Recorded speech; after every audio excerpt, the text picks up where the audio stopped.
أعوذ بالله من الشيطان الرجيم. بسم الله الرحمن الرحيم. ألف لام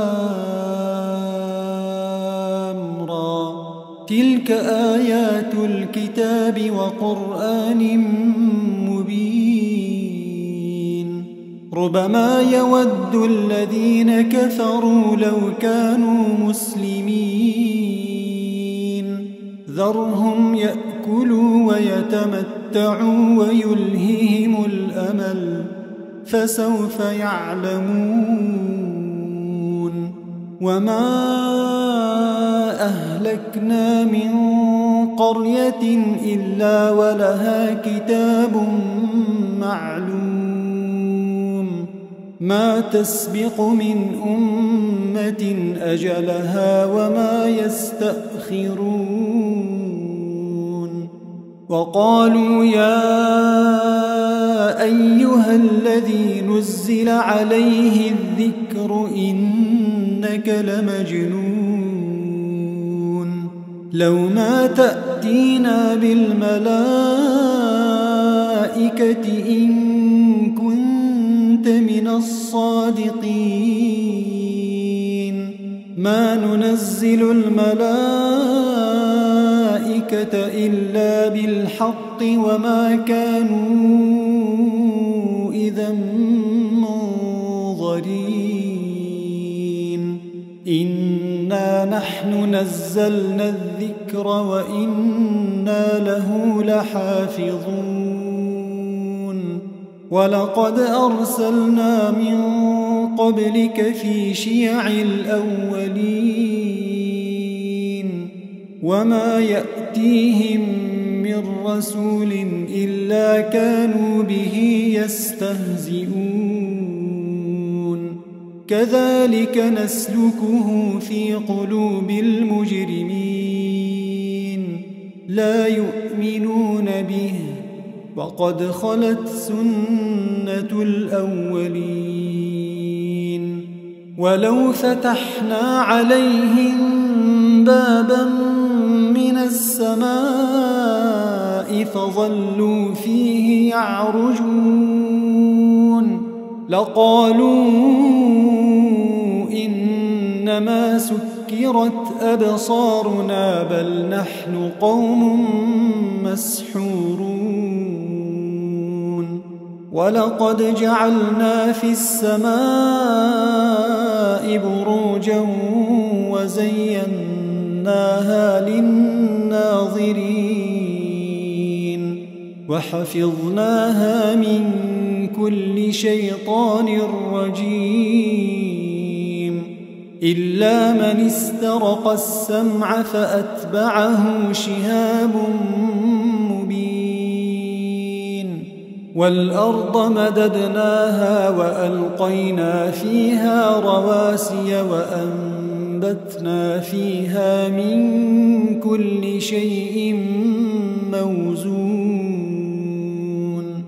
وجعلنا لكم فيها معايش ومن لستم له برازقين. وإن من شيء إلا عندنا خزائنه وما ننزله إلا بقدر معلوم. وأرسلنا الرياح لواقح فأنزلنا من السماء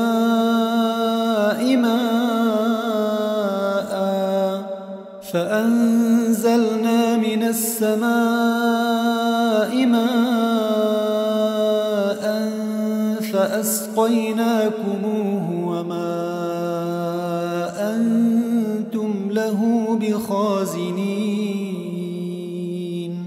وإنا لنحن نحيي ونميت ونحن الوارثون. ولقد علمنا المستقدمين منكم ولقد علمنا المستأخرين.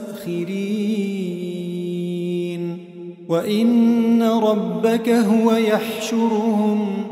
إنه حكيم عليم. ولقد خلقنا الإنسان من صلصال من حمأ مسنون والجان خلقناه من قبل من نار السموم. وإذ قال ربك للملائكة إني خالق بشرا من صلصال من حمأ مسنون فإذا سويته ونفخت فيه من روحي فقعوا له ساجدين. فسجد الملائكة كلهم أجمعون إلا إبليس أبى أن يكون مع الساجدين. قال يا إبليس ما لك ألا تكون مع الساجدين؟ قال لم أكن لأسجد لبشر خلقته من صلصال من حمأ مسنون. قال فاخرج منها فإنك رجيم وإن عليك اللعنة إلى يوم الدين. قال رب فأنظرني إلى يوم يبعثون. قال فإنك من المنظرين إلى يوم الوقت المعلوم. قال رب بما أغويتني لأزينن لهم في الأرض ولأغوينهم أجمعين إلا عبادك منهم المخلصين. قال هذا صراط علي مستقيم. إن عبادي ليس لك عليهم سلطان إلا من اتبعك من الغاوين. وإن جهنم لموعدهم أجمعين لها 7 أبواب لكل باب منهم جزء مقسوم. إن المتقين في جنات وعيون ادخلوها بسلام آمنين. ونزعنا ما في صدورهم من غل إخوانا على سرر متقابلين لا يمسهم فيها نصب وما هم منها بمخرجين. نبئ عبادي أني أنا الغفور الرحيم وأن عذابي هو العذاب الأليم. ونبئهم عن ضيف إبراهيم إذ دخلوا عليه فقالوا سلاما قال إنا منكم وجلون.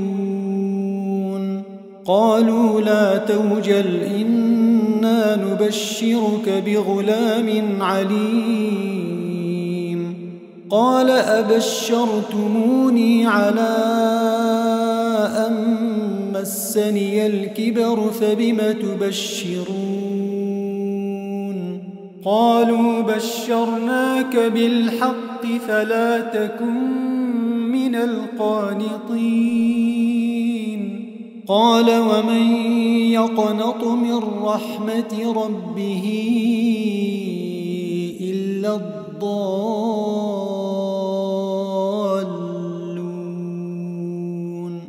قال فما خطبكم أيها المرسلون قالوا إنا أرسلنا إلى قوم مجرمين إلا آل لوط إنا لمنجوهم أجمعين إلا امرأته قدرنا إنها لمن الغابرين فلما جاء آل لوط المرسلون قال إنكم قوم منكرون قالوا بل جئناك بما كانوا فيه يمترون وأتيناك بالحق وإنا لصادقون فأسر بأهلك بقطع من الليل واتبع أدبارهم ولا يلتفت منكم أحد وامضوا حيث تؤمرون وقضينا إليه ذلك الأمر أن دابر هؤلاء مقطوع مصبحين وجاء أهل المدينة يستبشرون قال إن هؤلاء ضيفي فلا تفضحون واتقوا الله ولا تخزون قالوا أولم ننهك عن العالمين قال هؤلاء بناتي إن كنتم فاعلين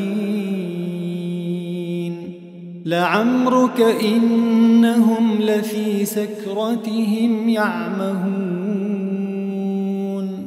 فأخذتهم الصيحة مشرقين فجعلنا عاليها سافلها وأمطرنا عليهم حجارة من سجيل إن في ذلك لآيات للمتوسمين وإنها لبسبيل مقيم إن في ذلك لآية للمؤمنين وإن كان أصحاب الأيكة لظالمين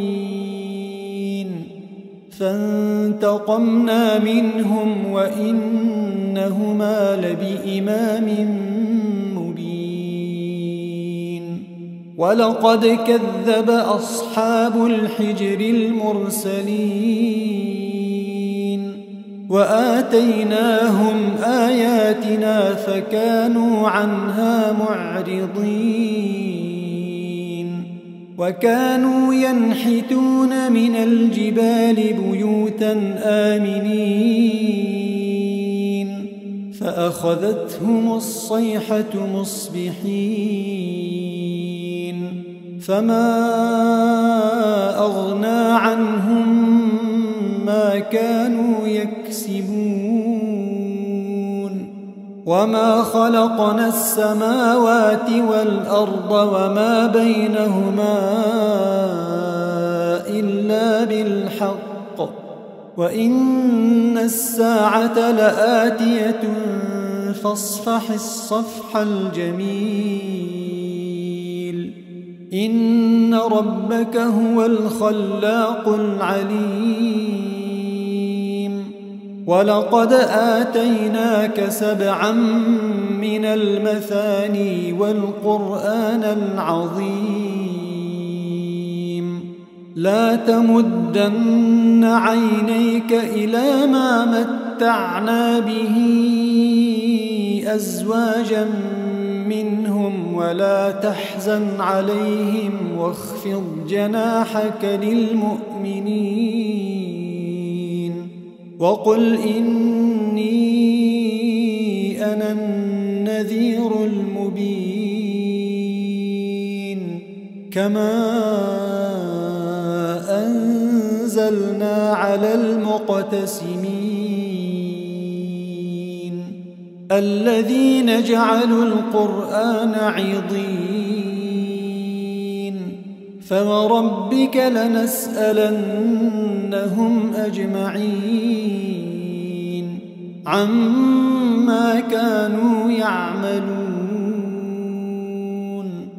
فاصدع بما تؤمر وأعرض عن المشركين إنا كفيناك المستهزئين الذين يجعلون مع الله إلها آخر فسوف يعلمون ولقد نعلم أنك يضيق صدرك بما يقولون فسبح بحمد ربك وكن من الساجدين واعبد ربك حتى يأتيك اليقين بسم الله الرحمن الرحيم أتى أمر الله فلا تستعجلوه سبحانه وتعالى عما يشركون ينزل الملائكة بالروح من أمره على من يشاء من عباده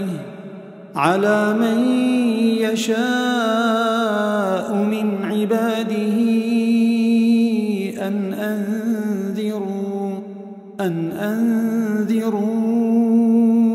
أنه لا إله إلا أنا فاتقون خلق السماوات والأرض بالحق تعالى عما يشركون خلق الإنسان من نطفة فإذا هو خصيم مبين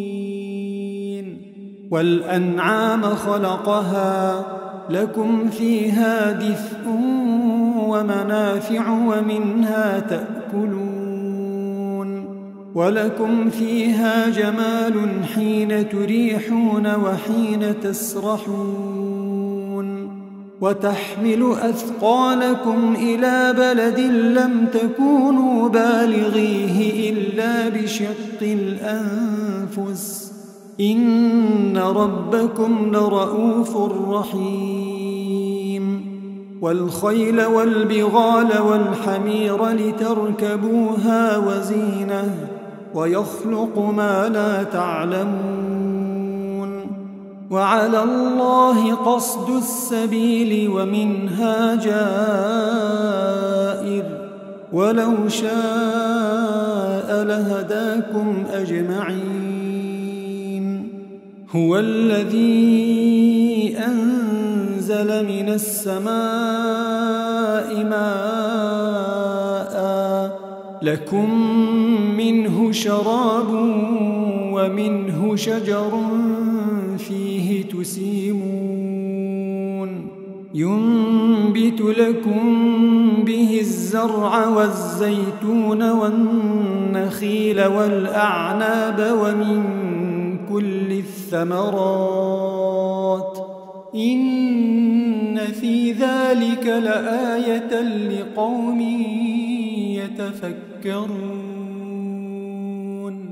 وسخر لكم الليل والنهار والشمس والقمر والنجوم مسخرات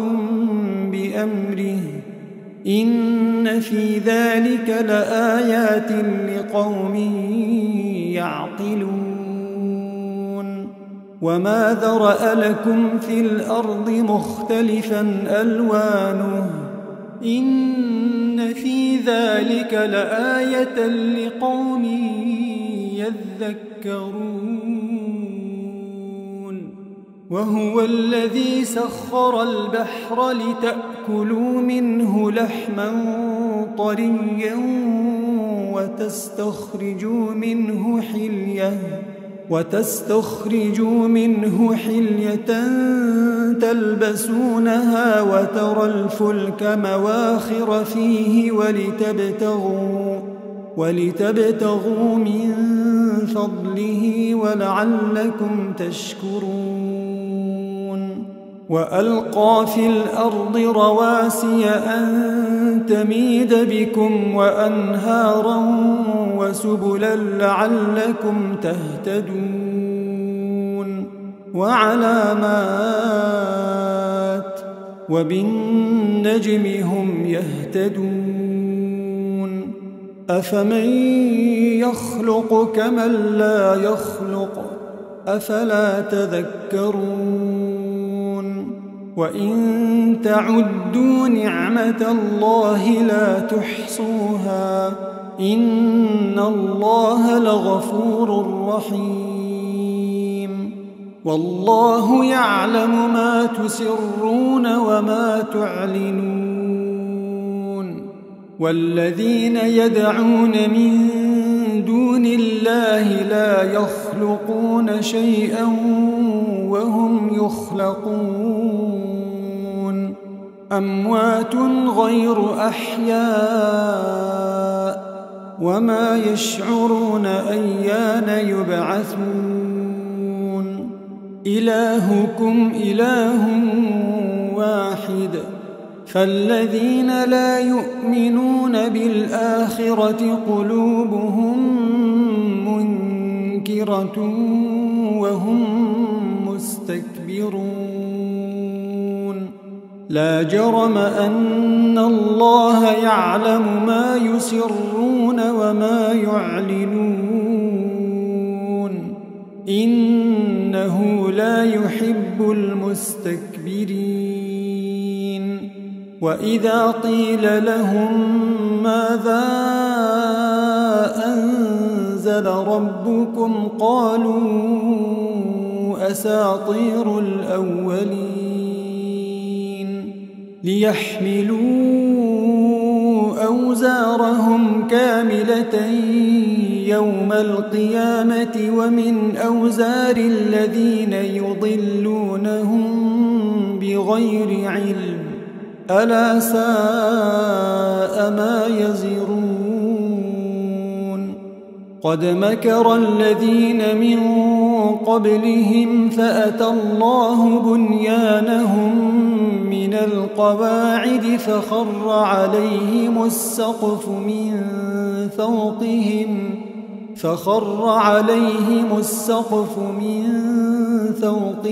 وأتاهم العذاب من حيث لا يشعرون ثم يوم القيامة يخزيهم ويقول أين شركائي الذين كنتم تشاقون فيهم قال الذين أوتوا العلم إن الخزي اليوم والسوء على الكافرين الذين تتوفاهم الملائكة ظالمي أنفسهم فألقوا السلم ما كنا نعمل من سوء بلى إن الله عليم بما كنتم تعملون فادخلوا أبواب جهنم خالدين فيها فلبئس مثوى المتكبرين وقيل للذين اتقوا ماذا أنزل ربكم قالوا خيرا للذين أحسنوا في هذه الدنيا حسنة ولدار الآخرة خير ولنعم دار المتقين جنات عدن يدخلونها تجري من تحتها الأنهار لهم فيها ما يشاءون كذلك يجزي الله المتقين الذين تتوفاهم الملائكة طيبين يقولون سلام عليكم ادخلوا الجنة بما كنتم تعملون هل ينظرون إلا أن تأتيهم الملائكة أو يأتي أمر ربك كذلك فعل الذين من قبلهم وما ظلمهم الله ولكن كانوا أنفسهم يظلمون فأصابهم سيئات ما عملوا وحاق بهم ما كانوا به يستهزئون وقال الذين أشركوا لو شاء الله ما عبدنا من دونه من شيء نحن ولا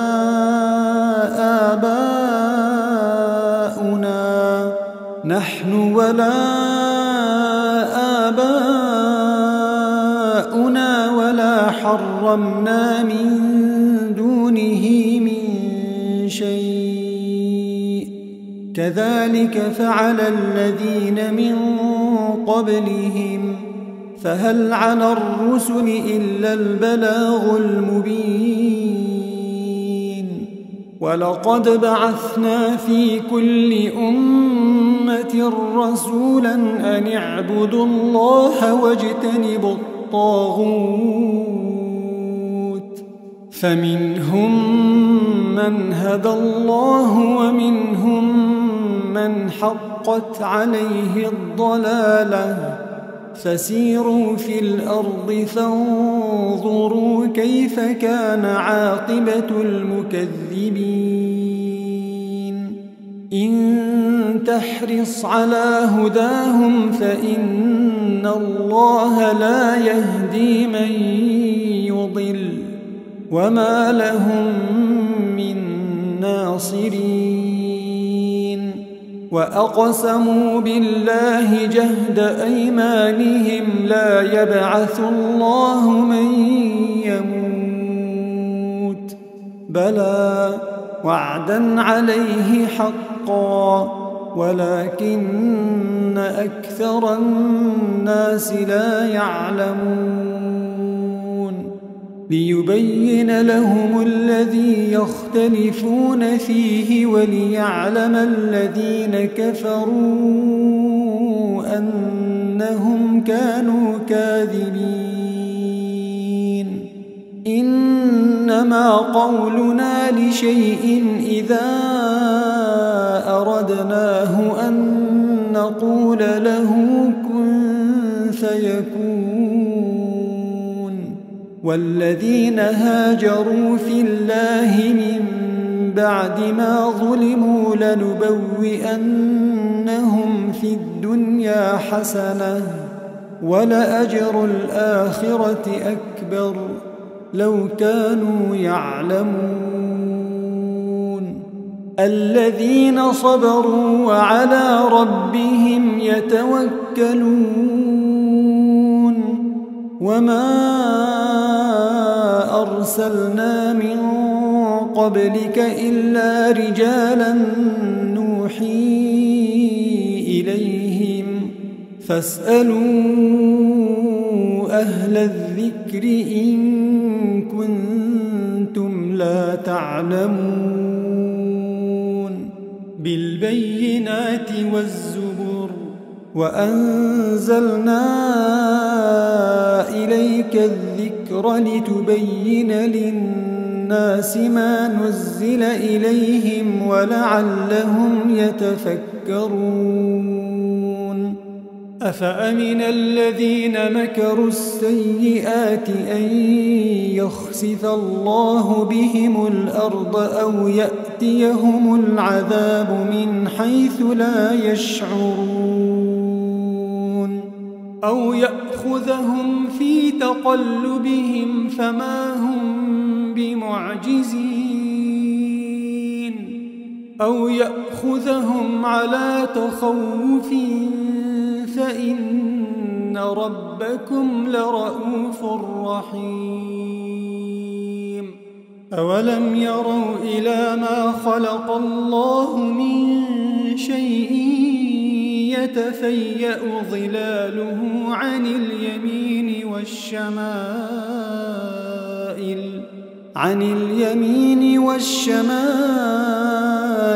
سجدا لله وهم داخرون ولله يسجد ما في السماوات وما في الأرض من دابة والملائكة وهم لا يستكبرون يخافون ربهم من فوقهم ويفعلون ما يؤمرون وقال الله لا تتخذوا إلهين اثنين إنما هو إله واحد فإياي فارهبون وله ما في السماوات والأرض وله الدين واصبا أفغير الله تتقون وما بكم من نعمة فمن الله ثم إذا مسكم الضر فإليه تجأرون ثم إذا كشف الضر عنكم إذا فريق منكم بربهم يشركون ليكفروا بما آتيناهم فتمتعوا فسوف تعلمون ويجعلون لما لا يعلمون نصيبا مما رزقناهم تالله لتسألن عما كنتم تفترون ويجعلون لله البنات سبحانه ولهم ما يشتهون وإذا بشر أحدهم بالأنثى ظل وجهه مسودا وهو كظيم يتوارى من القوم من سوء ما بشر به أيمسكه على هون أم يدسه في التراب ألا ساء ما يحكمون للذين لا يؤمنون بالآخرة مثل السوء ولله المثل الأعلى وهو العزيز الحكيم ولو يؤاخذ الله الناس بظلمهم ما ترك عليها من دابة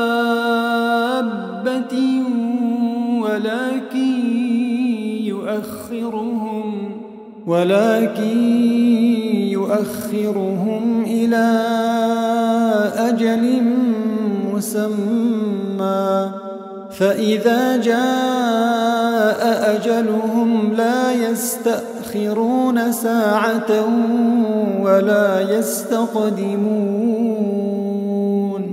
ويجعلون لله ما يكرهون وتصف ألسنتهم الكذب أن لهم الحسنى لا جرم أن لهم النار وأنهم مفرطون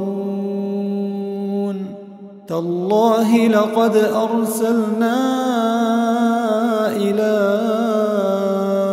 أمم من قبلك فزين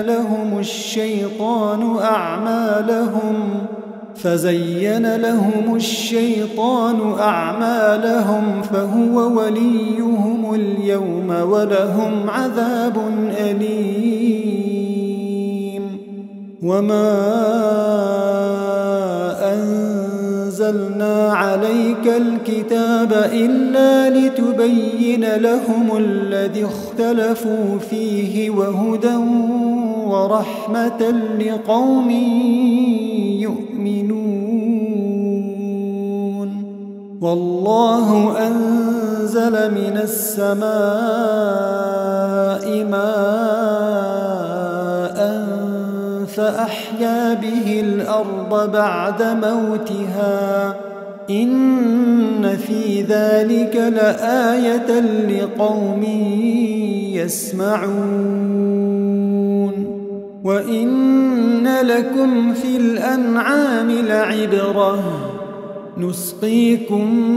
مما في بطونه من بين فرث ودم لبنا خالصا سائغا للشاربين ومن ثمرات النخيل والأعناب تتخذون منه سكرا ورزقا حسنا إن في ذلك لآية لقوم يعقلون وأوحى ربك إلى النحل أن اتخذي من الجبال بيوتا ومن الشجر ومما يعرشون ثم كلي من كل الثمرات فاسلكي سبل ربك ذللا يخرج من بطونها شراب مختلف ألوانه فيه شفاء للناس إن في ذلك لآية لقوم يتفكرون والله خلقكم ثم يتوفاكم ومنكم من يرد إلى أرذل العمر لكي لا يعلم بعد علم شيئا إن الله عليم قدير والله فضل بعضكم على بعض في الرزق فما الذين فضلوا براد رزقهم على ما ملكت أيمانهم فهم فيه سواء أفبنعمة الله يجحدون والله جعل لكم من أنفسكم أزواجا وجعل لكم من أزواجكم بنين وحفدة ورزقكم من الطيبات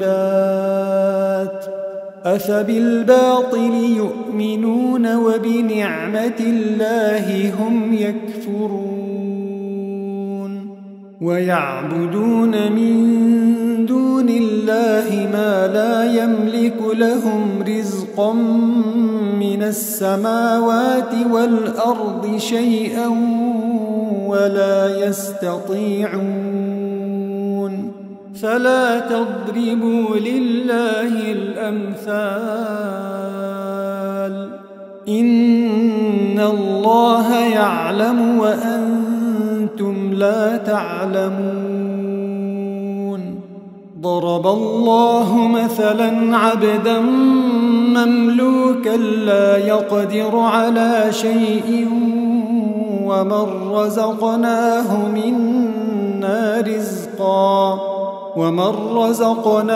منا رزقا حسنا فهو ينفق منه سرا وجهرا هل يستوون الحمد لله بل أكثرهم لا يعلمون وضرب الله مثلا الرجلين أحدهما أبكم لا يقدر على شيء وهو كل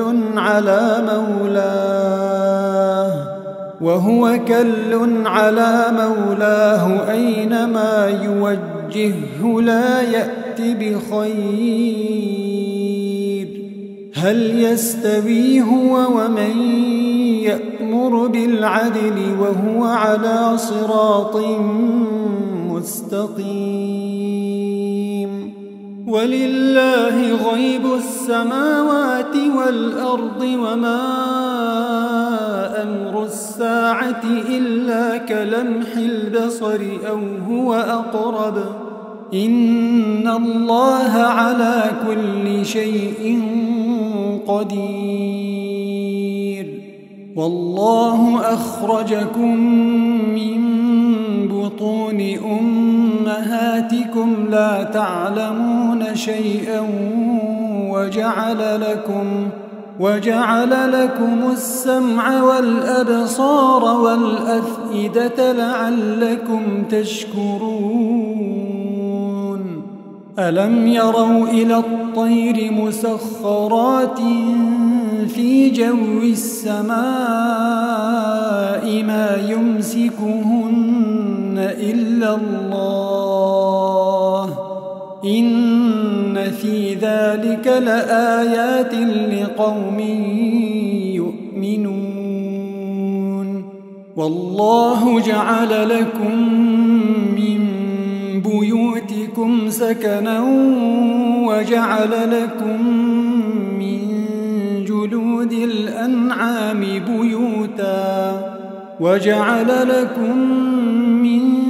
جلود الأنعام بيوتا تستخفونها يوم ظعنكم ويوم إقامتكم ومن أصوافها وأوبارها وأشعارها أثاثا ومتاعا إلى حين والله جعل لكم مما خلق ظلالا وجعل لكم من الجبال أكنانا وجعل لكم سرابيل تقيكم الحر وسرابيل تقيكم بأسكم كذلك يتم نعمته عليكم لعلكم تسلمون فإن تولوا فإنما عليك البلاغ المبين يعرفون نعمة الله ثم ينكرونها وأكثرهم الكافرون ويوم نبعث من كل أمة شهيدا ثم ثم لا يؤذن للذين كفروا ولا هم يستعتبون وإذا رأى الذين ظلموا العذاب فلا يخفف عنهم ولا هم ينظرون وإذا رأى الذين أشركوا شركاءهم قالوا ربنا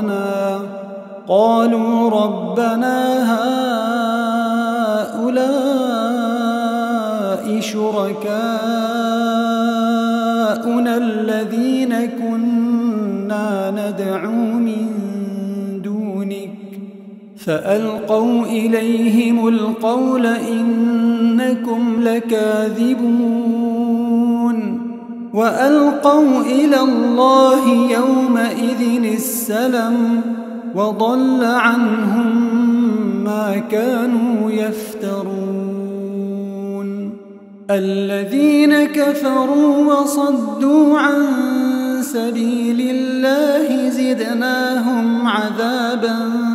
فوق العذاب بما كانوا يفسدون ويوم نبعث في كل أمة شهيدا عليهم من أنفسهم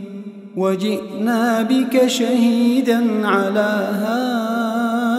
هؤلاء ونزلنا عليك الكتاب تبيانا لكل شيء وهدى ورحمة وبشرى للمسلمين إن الله يأمر بالعدل والإحسان وإيتاء ذي القربى وينهى عن الفحشاء والمنكر والبغي يعظكم لعلكم تذكرون وأوفوا بعهد الله إذا عاهدتم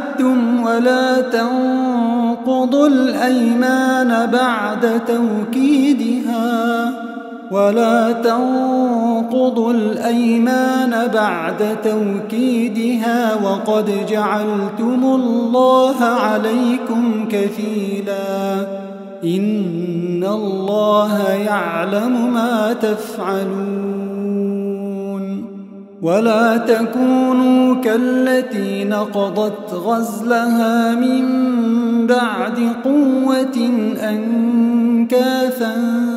تتخذون أيمانكم دخلا بينكم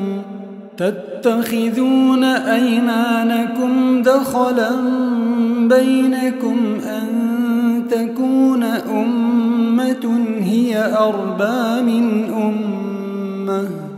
إنما يبلوكم الله به وليبينن لكم يوم القيامة ما كنتم فيه تختلفون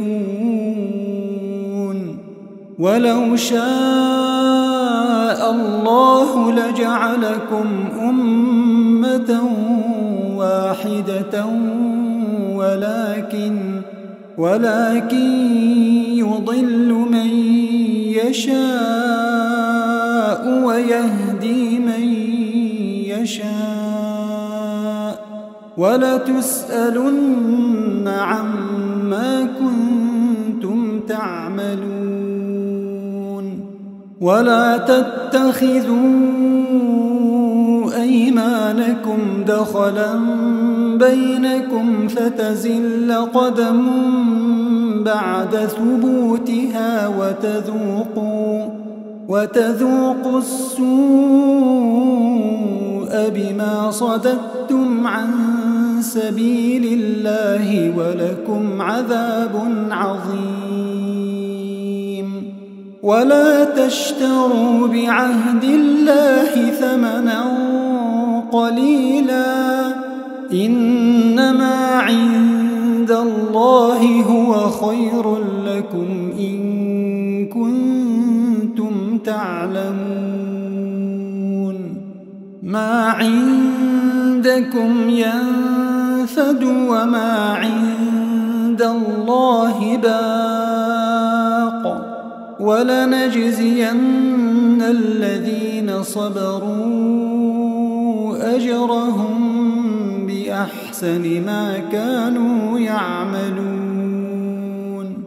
من عمل صالحا من ذكر أو أنثى وهو مؤمن فلنحيينه حياة طيبة ولنجزينهم أجرهم بأحسن ما كانوا يعملون فإذا قرأت القرآن فاستعذ بالله من الشيطان الرجيم إنه ليس له سلطان على الذين آمنوا وعلى ربهم يتوكلون إنما سلطانه على الذين يتولونه والذين هم به مشركون وإذا بدلنا آية مكان آية والله أعلم بما ينزل قالوا إنما أنت مفتر بل أكثرهم لا يعلمون قل نزله روح القدس من ربك بالحق ليثبت الذين آمنوا وهدى وبشرى للمسلمين ولقد نعلم أنهم يقولون إنما يعلمه بشر لسان الذي يلحدون إليه أعجمي وهذا لسان عربي مبين إن الذين لا يؤمنون بآيات الله لا يهديهم الله ولهم عذاب أليم إنما يفتري الكذب الذين لا يؤمنون بآيات الله وأولئك هم الكاذبون من كفر بالله من بعد إيمانه إلا من أكره وقلبه مطمئن بالإيمان ولكن من شرح بالكفر صدرا فعليهم غضب من الله ولهم عذاب عظيم ذلك بأنهم استحبوا الحياة الدنيا على الآخرة وأن الله لا يهدي القوم الكافرين أولئك الذين طبع الله على قلوبهم وسمعهم وأبصارهم وأولئك هم الغافلون لا جرم أنهم في الآخرة هم الخاسرون ثم إن ربك للذين هاجروا من بعد ما فتنوا ثم جاهدوا وصبروا إن ربك من بعدها لغفور رحيم يوم تأتي كل نفس تجادل عن نفسها وتوفى كل نفس ما عملت وهم لا يظلمون وضرب الله مثلا قرية كانت آمنة مطمئنة يأتيها رزقها رغدا من كل مكان فكفرت بأنعم الله فأذاقها الله لباس الجوع والخوف بما كانوا يصنعون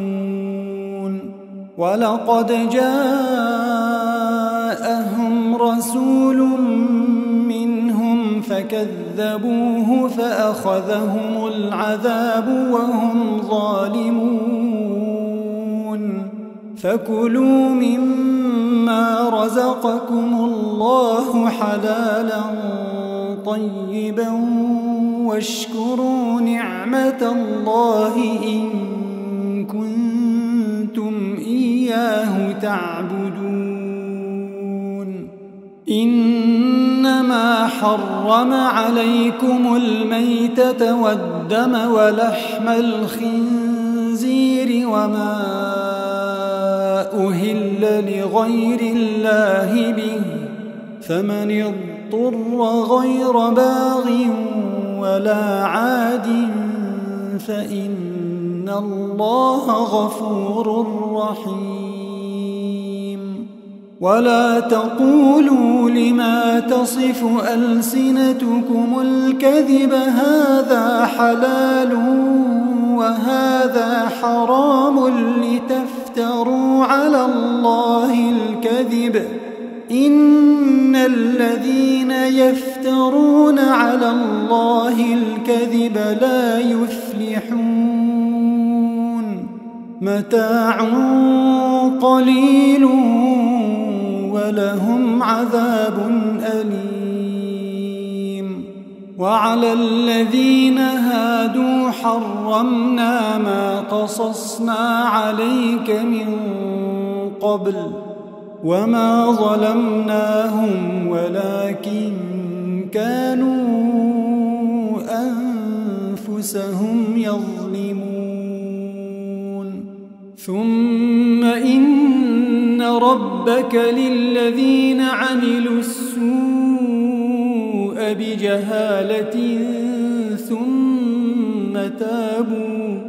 ثم تابوا من